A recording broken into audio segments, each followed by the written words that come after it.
Hi everyone, welcome back to the Weld Inspector. Today we are going to discuss about the fillet weld break test or fillet fracture. This test is a simple yet effective way to check the strength and quality of a fillet weld, commonly used in welder qualification test and quality control. The fillet weld break test is a destructive testing method. It helps us to evaluate penetration, fusion and overall weld soundness. Here's how it works. First, you will need a T-joint test specimen with a fillet weld, a hammer press or a testing machine. The weld is intentionally broken to expose the internal structure. A safety gear. Always protect yourself while doing the test.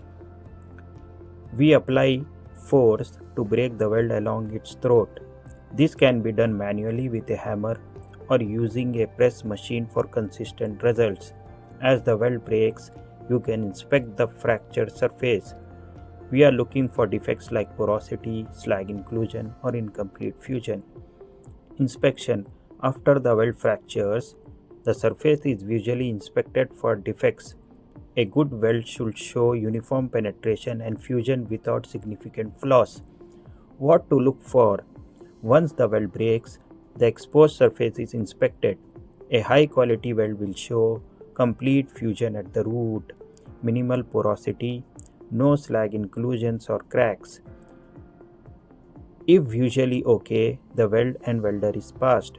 And that's the fillet weld break test. If you found this video helpful, make sure to like and subscribe. Until the next time, keep learning and stay safe.